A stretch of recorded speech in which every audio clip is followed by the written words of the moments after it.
আমার মেয়েটাকে নিজের কলিজার টুকরো সন্তানের মতো রক্ষা করতে। তোর কথা রাখলাম। তুই এই সামান্য একটা মানুষের বাচ্চার জন্য আমাদের বন্ধুত্ব নষ্ট করলি ছায়াবতী।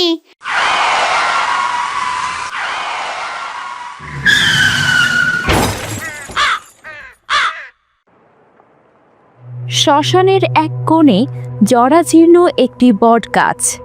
অন্ধকার অমাবস্যা রাত।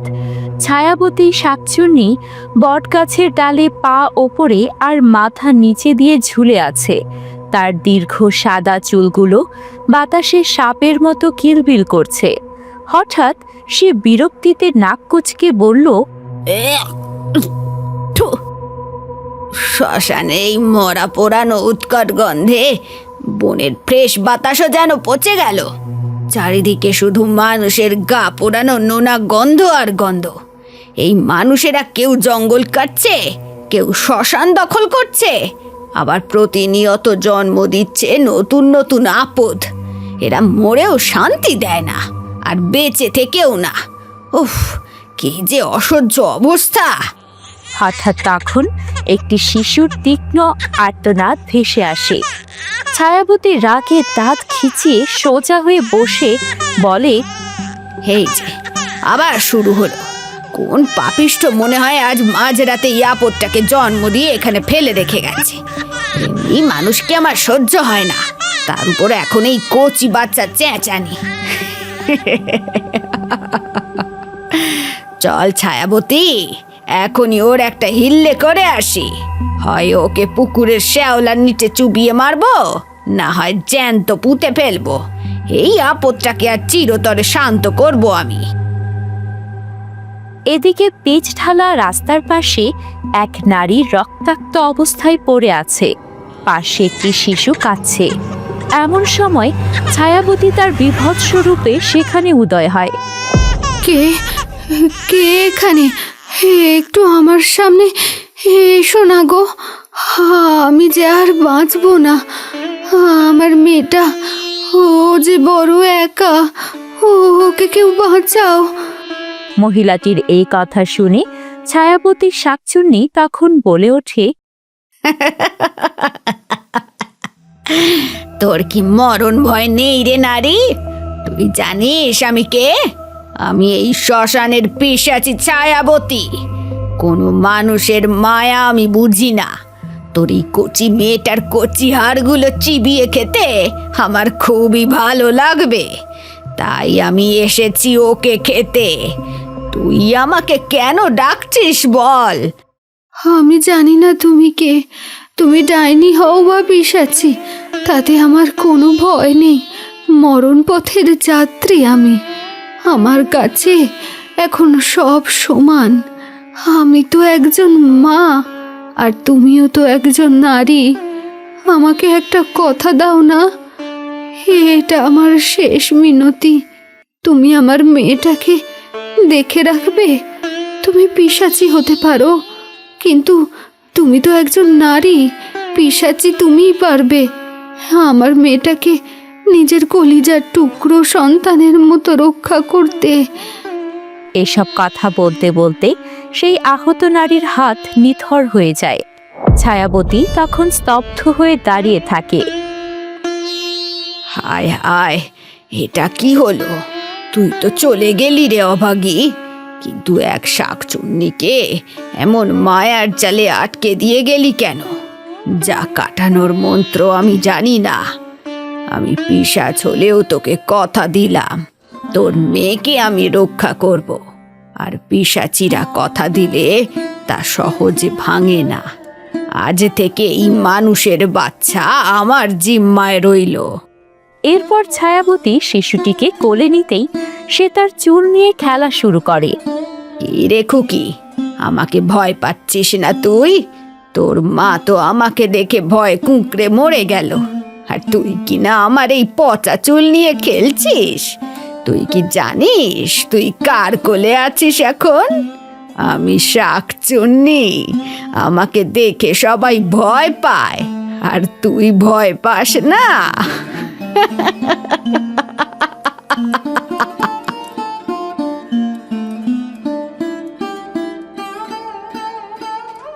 এদিকে তখন অন্ধকার থেকে ছায়াবতী শাকচুন্নির বান্ধবী ঘোরপেঁচি হিংস্রভাবে বেরিয়ে আসে। ওরে ছায়াবতী, আজ তো রাজকীয় ভোজ হবে রে দেখছি। ভালোই হয়েছে, সারাদিন আমি ঘুরে ঘুরে কারো ঘাড় মটকাতে পারিনি। কি করছি, একটা মানুষের বাচ্চা তুই জোগাড় করেছিস। কি মিষ্টি গন্ধ রে বাবা, আমার জিভ দিয়ে তো জল পড়ছে রে। দে তো, আমায় তাড়াতাড়ি দে। অর্ধেকটা আমি খাবো আর অর্ধেকটা তুই। অনেক দিন মানুষের কচি কলিজা চিবইনি। খবরদার ঘোরপেঁচি, এক পাও এগোবি না। এটা আমার শিকার নয়, এ হচ্ছে আমার মেয়ে। একে আমি বড় করব, এ কোনো খাওয়ার জিনিস নয়। তোর কি মাথা ঠিক আছে ছায়াবতী? তোর মতো পিশাচের পেটে মায়া ঢুকেছে দেখছি। তুই মানুষের বাচ্চা কি করে লালন পালন করবি? ও তো মানুষের ছোঁয়া ছাড়া বাঁচবে না। দে বলছি, আমাকে খেতে দে। কোন মানুষের বাচ্চা কোনো শাকচুন্নির কোলে? কোনো মানুষের বাচ্চা কোনো শাকচুন্নির কোলে লালিত পালিত হতে পারে না। এরপর তাদের দুজনের মধ্যে তুমুল লড়াই শুরু হয়।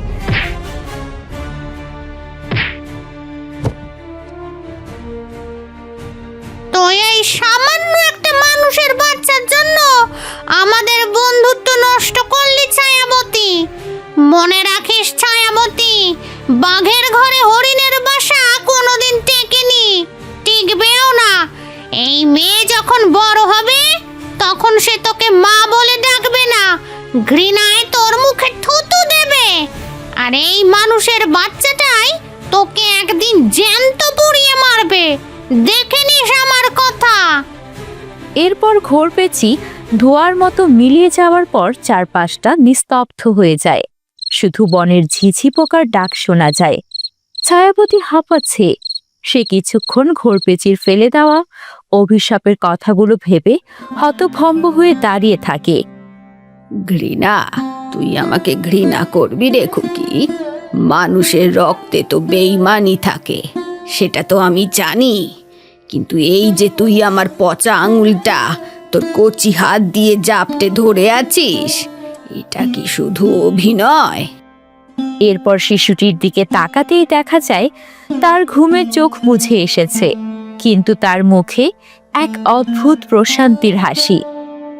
ঘোরপেঁচি হয়তো ঠিকই বলেছে, বাঘের ঘরে হরিণের বাসা টেকেনি কোনো দিন। কিন্তু ও জানে না, একটা মা যখন তার কোল পেতে দেয় তখন অনেক নিয়ম বদলে যায়। আমি পিশাচ হতে পারি, কিন্তু আজ থেকে আমার নাম হবে রক্ষা কবচ। দুনিয়া তোকে দেখবে মানুষের রূপে, কিন্তু তোর শরীরে থাকবে এই শাকচুন্নির তেজ। তারপর ছায়াবতী শিশুটিকে নিয়ে একটি উঁচু গাছের মগডালে গিয়ে বসে। নিচে মানুষের বসতির আলোগুলো মিটমিট করছে। শুনে রাখ ওরে আকাশ বাতাস, শুনে রাখ ওরে বনভূমি, আজ থেকে এই অনাথিনীর কোনো জাত নেই, আর কোনো ভয়ও নেই। তোকে কারো মারতে হলে আগে এই ছায়াবতীর কলিজা ছিঁড়তে হবে। লোকে বলে পিশাচের মন নেই, আজ থেকে আমি প্রমাণ করব পিশাচের মায়া মানুষের চেয়েও ভয়ঙ্কর হতে পারে। ছায়াপতির শিশুটিকে পরম মমতায় নিজের বুকের হিমশীতল ছায়ায় জড়িয়ে ধরে গুনগুন করে এক অদ্ভুত সুরের গান গাইতে শুরু করে। বনের অন্ধকার যেন তাদের চারপাশ ঘিরে এক অদৃশ্য দুর্গ তৈরি করেছে। কিছুক্ষণ পর মেয়েটি হঠাৎ ডুকরে কেঁদে ওঠে। ঘুমের ঘোরে তার ছোট্ট হাত দুটো শূন্যে কিছু একটা খোঁজে। ছায়াপতি চমকে ওঠে। সর্বনাশ, এ কি অলক্ষণে কাণ্ড! ওরে খুকি থাম, বনের পশু পাখি সব জেগে যাবে তো। কিরে, ওভাবে কাঁদছিস কেন? পেটে চিমটি কাটছে বুঝি? সে শিশুটিকে কোলে নিয়ে দোলানোর চেষ্টা করে, কিন্তু কান্না থামে না। এখন তোকে আমি কি খাওয়াই? আমার কাছে তো বাসি মাছ আর শ্যাওলা ছাড়া কিছুই নেই। ওসব তো তুই খাবি না রে অভাগী। মানুষের বাচ্চাদের নাকি দুধ লাগে। মোড়ল গিন্নির গোয়াল ঘরে নতুন বাছুর হয়েছে, আজ সেই সাদা অমৃত দুধ চুরি করতেই হবে। পিশাচি হয়ে মানুষের ঘরে শীত কাটবো, এ কথা শুনলে অপদেবতারাও হাসবে। কিন্তু তোর কান্নার চেয়ে নরকের আগুন সহ্য করা যে অনেক সহজ রে খুকি।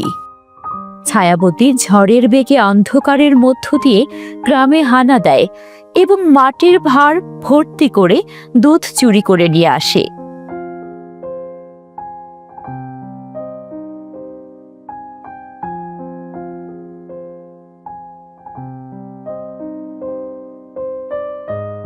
দেখ কাণ্ড, পেটুক একটা। শান্ত হ, আমি থাকতে তোর কোনো কষ্ট হবে না। লোকে আমাকে দেখে ডরায়। কি মায়া দিয়ে বাঁধলি রে আমায়। হঠাৎ দূরে একটা হুতুম প্যাঁচার ডাক শোনা যায়। ছায়াবতীর মুখ আবারও কঠিন হয়ে ওঠে। কিন্তু ঘোর পেঁচি নিশ্চয়ই চুপ করে বসে থাকবে না। ওর অভিশাপে বাতাস এই বনে বিষ ছড়াবে। আমাকে এমন একটা জায়গা খুঁজতে হবে যেখানে তুই মানুষের আদরও পাবি, আবার আমার আঁচলের ছায়াও থাকবি। বাঘের ঘরে হরিণের বাসা, তোকে যে টিকিয়ে রাখতেই হবে। দেখবো কার কত ক্ষমতা। গ্রামের এক প্রান্তে জরাজীর্ণ কুড়ে ঘর। উঠানে নিভে আসা উনুনের পাশে বসে সরলা রান্না করছে। হঠাৎ ঠান্ডা বাতাসের এক ঝলকা ঝাপটা আসে, আর সব আগুন নিভে অন্ধকার হয়ে যায়। সামনে এসে দাঁড়ায় দীর্ঘদেহী এক ছায়া।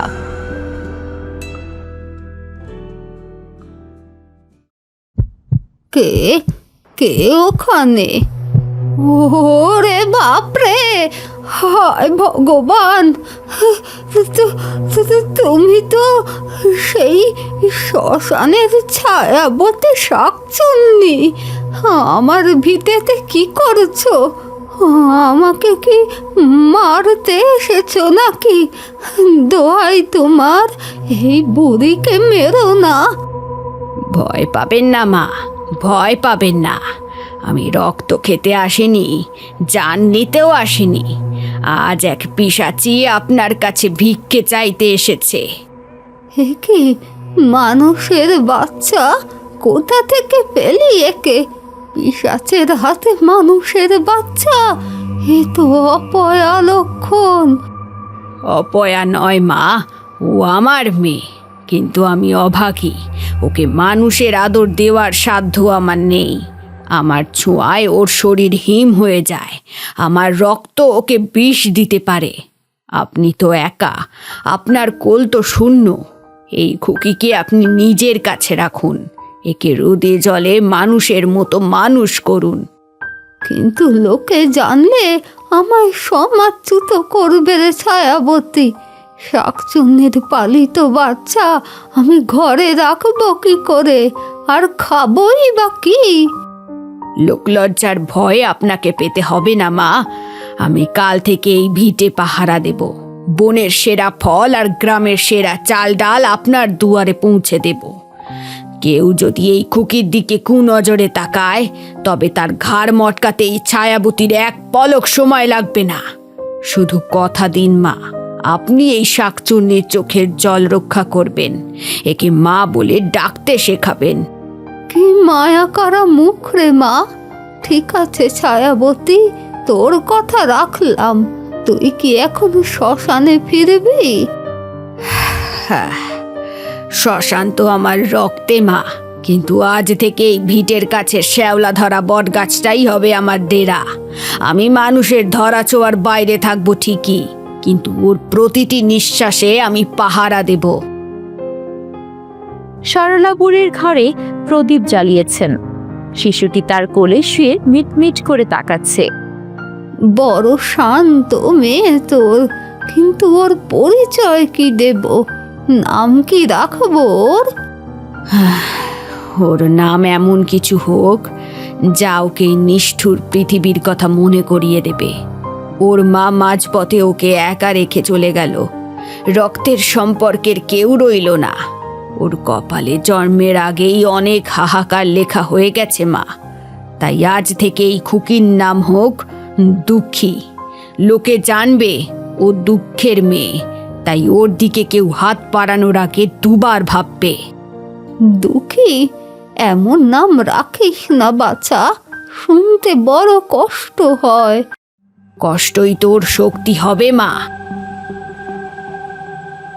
এই নিন, এটা ওর গলায় পরিয়ে দিন। খবরদার এটা যেন কখন ওর শরীর থেকে আলাদা না হয়। এ কি, এটা তো বড় ঠান্ডা, আর এর ভেতরে কিসের ছায়া নড়াচড়া করছে?